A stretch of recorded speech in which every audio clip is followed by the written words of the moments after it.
राष्ट्रीय जनता दल ने भारतीय जनता पार्टी पर बड़ा आरोप लगाया है। पार्टी के प्रवक्ता मनोज झा ने कहा कि भारतीय जनता पार्टी संविधान को बदलने वाली है और आरक्षण को खत्म करने वाली है।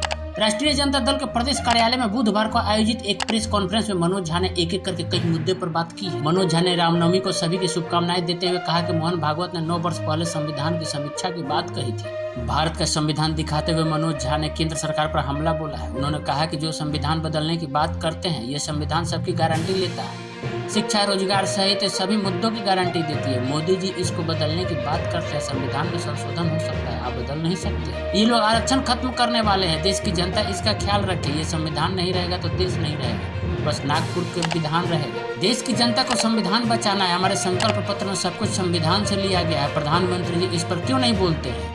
अपने लोगों से क्यों नहीं कहते हैं? इस पर कोई कुछ नहीं बोलेगा। काम का अधिकार हमारा मौलिक अधिकार है। तेजस्वी जी इसका जिक्र कर रहे हैं। संविधान बचाने का चुनाव है, ये सबको एक साथ आना होगा। हम समानता की बात करते हैं, ये उत्पीड़न वाले हैं, इनको उत्पीड़न पसंद है। प्रधानमंत्री के बयान पर मनोज झा ने कहा कि यही प्रधानमंत्री जी 2 करोड़ नौकरी की बात करते थे, लोगों ने वोट दिया, हुआ क्या है? इनके बातों पर कौन भरोसा करेगा? मोदी जी अभी भी वक्त है, जो बयान दे रहे हैं उनका टिकट काट दीजिए। सिर्फ बयान दे रहे हैं, उनका विश्वास कौन करेगा? बिहार में नौकरी का मतलब तेजस्वी है और यहाँ प्रधानमंत्री इस पर बात नहीं करते हैं। हमें प्रधानमंत्री चाहिए, प्रचार मंत्री नहीं चाहिए। मनोज झा ने कहा मोदी जी को आईना लेकर चलना चाहिए। रोजगार और मणिपुर के मुद्दे पर क्यों नहीं बोल रहे? आईना उनको सच दिखाएगा। लालू यादव जनसभा में नहीं जाने वाले बयान पर उन्होंने कहा कि लालू यादव नहीं होते तो बयान देने वाले आज कुर्सी पर नहीं बैठते। इंडी गठबंधन के नेता एक मंच पर नहीं है। उसको लेकर उन्होंने कहा कि अभी बड़ी बड़ी रैली होगी, थोड़ा इंतजार कीजिए। सीएम नीतीश अपने प्रत्याशी के प्रचार में नहीं जा रहे हैं। कि आपको ये बताने की हम आपके माध्यम से, बिहार में पूरे देश में चिंता चल रही है, क्या सचमुच ही संविधान बदल जाएगा? तो आज चुनाव कुछ नहीं है। चुनाव संविधान को कलेजे से रखने का चुनाव, कलेजे से सटा करके कि इस पर जो भी बुरी नजर पड़ेगी उस नजर का नजरिया बदलने में। और वो मैं अकेले नहीं करूंगा।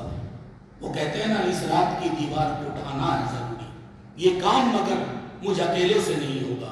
ये सिर्फ तेजस्वी जी से नहीं, सिर्फ हमारे राष्ट्रीय अध्यक्ष से नहीं, सिर्फ राष्ट्रीय जनता दल से नहीं, एक एक व्यक्ति को सोचना होगा। दलित, बहुजन, पिछड़े, अत्यंत पिछड़े, आदिवासी समाज, अकलियत और प्रगतिशील वर्ग, चाहे किसी भी जाति को, ये संविधान नहीं रहेगा तो ये देश नहीं रहेगा। देश की एकता नहीं रहेगी, देश की अखंडता नहीं रहेगी।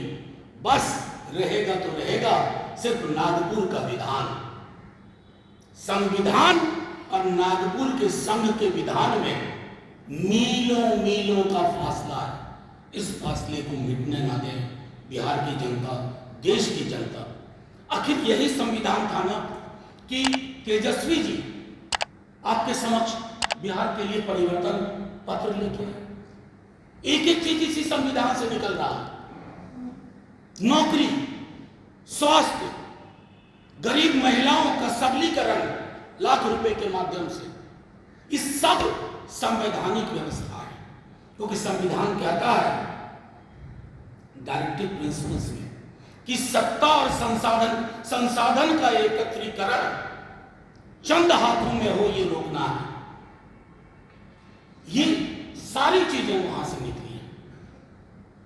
प्रधानमंत्री जी इस पे क्यों नहीं बोलते? अपने लोगों को खारिज करते हुए कहते हैं तुम चुनाव से हटो, तुम संविधान बदलने की बात कर रहे हो। अहंकार में कई बातें बोलते हैं, ये कतई नहीं बोलते। तो मैं सिर्फ इतना कहना चाहता हूं कि तेजस्वी जी ने कल कहा था कि हमारी सबसे पवित्र किताब, कई किताबें हैं अलग अलग धर्मों की, अलग अलग समुदायों की, लेकिन ये किताब सबकी है। ये हमारी अपनी किताब है। ये किताब हम सबको समेट के रखी हुई है। देश को समेट के रखना जरूरी है। तमाम वर्ग, वंचित, पिछड़े, दलित, अकलियत, प्रगतिशील वर्ग, सबको ये सोचना होगा कि प्रधानमंत्री जी की पार्टी के लोग कई हैं, नाम कितने गिना हो, हर क्षेत्र में हैं, जो कहते हैं संविधान बदल के रख देंगे, आपकी लोक कल्याणकारी योजनाएं बंद हो जाएंगी। ये जो हम कहते हैं छात्रवृत्ति, ये सारी चीजें संविधान के अंदर से निकली। एक तरफ तेजस्वी जी इंडिया गठबंधन के साथियों से बात कर रहे हैं कि राइट टू वर्क, यानी कि काम का अधिकार, हमारे मौलिक अधिकार में आना चाहिए। आप जानते हैं कितनी बड़ी बात होगी, बेरोजगारी का दंश मिट जाएगा, असमानता का दंश मिट जाएगा। आप कहते हो कि ये संविधान ही बदलना है, और भी आप खुद फेहरिस्त देख सकते हैं कि कौन कौन लोग ये बात कह रहे हैं। संविधान बदलने का आशय सिर्फ राष्ट्रीय जनता दल और महागठबंधन को परेशान नहीं करेगा। आखिर ये संविधान है क्या? ये आरक्षण की गारंटी है, शिक्षा की गारंटी है, रोजगार की गारंटी है। यह संविधान आपके मौलिक अधिकारों को संजो कर रखने के लिए प्रगति पथ पर सबको साथ लेके चलने की गारंटी है।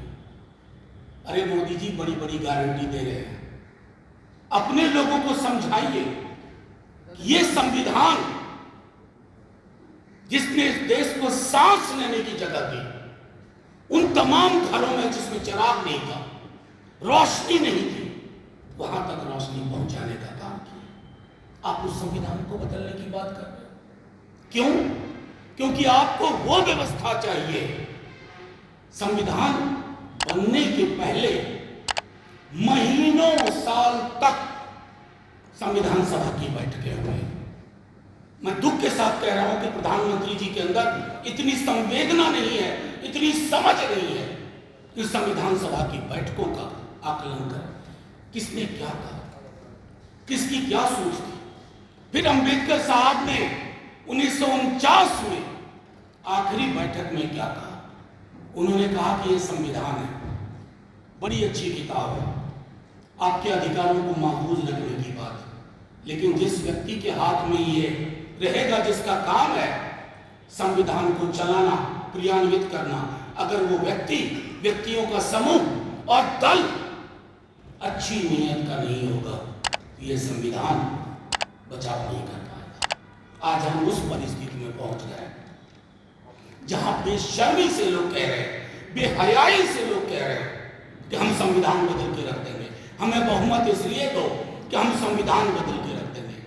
ये शाश्वत है, इसमें संशोधन हो सकता है जरूरतों को के हिसाब से। इस किताब को कोई खारिज करने की कोशिश करे तो मैं आपके माध्यम से अपील करता हूं, सिर्फ हमारे सपोर्टर नहीं, देश के हर व्यक्ति, हर नागरिक, इस राज्य के हर व्यक्ति, हर नागरिक, हमारा वोटर ना भी हो, उससे अपील करता हूं, देख लो इनके मंसूबे क्या। ये 15 में जो बात उन्होंने कही 24 में दोहरा रहे हैं। ये आरक्षण खत्म करेंगे। आप देखिए नेता प्रतिपक्ष ने हाथ जोड़ के कहा कि जो आरक्षण का दायरा बढ़ाया उसको संविधान की 9वीं अनुसूची में शामिल करो। कोई एक शब्द बोला? प्रधानमंत्री जी बोले, हर बात पे बोलते हैं, खान पान पे बोलते हैं प्रतिदिन, लेकिन जहां जान बसती है भारत के संविधान पर कंप्लीट चुप।